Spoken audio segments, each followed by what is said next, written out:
जिंदाबाद, कल्पना सोरेन जिंदाबाद, जिंदाबाद जिंदाबाद। बहुत बहुत धन्यवाद है।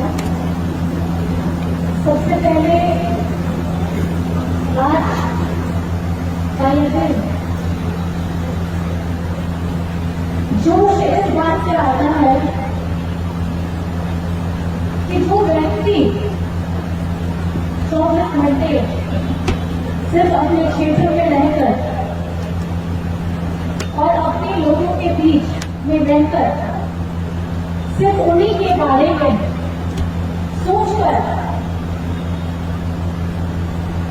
उन्हीं के लिए ही कार्य करने के लिए निरंतर प्रयास करता रहता है।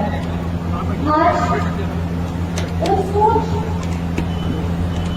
को उन्होंने यहीं पे जमीन पे रख दिया, हम लोगों के सीने के अंदर में उतार दिया। आज उनका शरीर विलीन हो गया, उसको एक वर्ष पूरा होने जा रहा है। लेकिन आज ये जानकर के ज्यादा खुशी होती है कि हमारे जगन्नाथ चाचा जी, जिन्हें मैं चाचा जी बोलती हूँ, उनका जो सपना 1932 का बतियार का स्थानीय नीति सपना, पिछड़ों को आरक्षण आगे देने के लिए 14% से 27% करने का सपना, जो उन्होंने आप लोगों के से वादा किया था।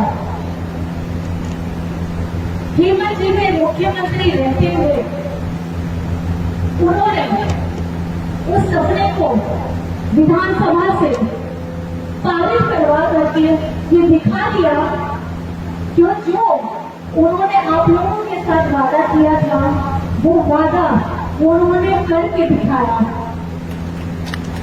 और ये सिर्फ 1932 का बात नहीं है, ये आपकी अपनी हमारी पहचान की बात है, और जिसके लिए उन्होंने मुखर होकर के हमेशा अपनी आवाज उठाई थी, अपने लोगों की आवाज उठाई थी, और जिस बुलंदी के साथ, जिस जोश के साथ वो पहले से कार्य करते आ रहे थे। और इस बार की झारखंड की सरकार, हेमंत जी की सरकार, जगन्नाथ चाचा जी की सरकार, कुंती देवी जी की सरकार, आज आपकी अपनी सरकार जो यहाँ खड़ी है, वो निरंतर हमारे अपने लोगों के लिए, हमारे अपने सभी समूहों के लिए कार्य कर रही थी। और इस बात पर गर्व भी होता है और तकलीफ भी होती है कि आज ये जो परिवार यहाँ खड़ा है, इस परिवार का संघर्ष भी हमारे हर एक परिवार के संघर्ष के जैसा ही उतना ही महत्वपूर्ण है।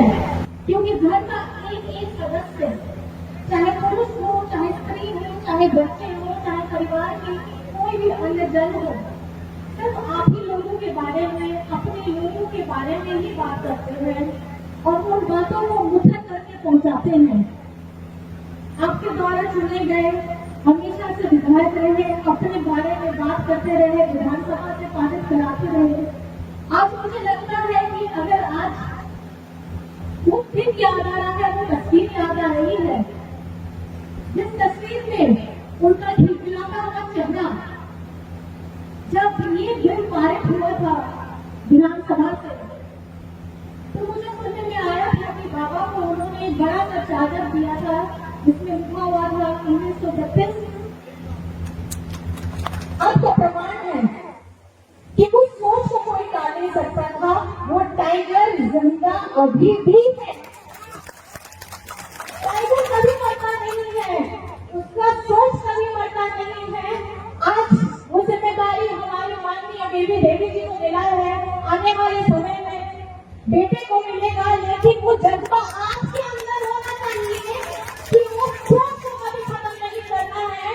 क्योंकि जो इस जगह का, इस धरती का पुत्र है, जिसने कोविड के समय में भी, ऑपरेशन होने के बाद में भी अपने आप को अपने से दूर नहीं कर पाए, शरीर से दूर जरूर हो गए, पिछड़ गए, लेकिन उस सोच को बंद नहीं कर पाए। ये सोच आप लोगों को बढ़ाना है आगे।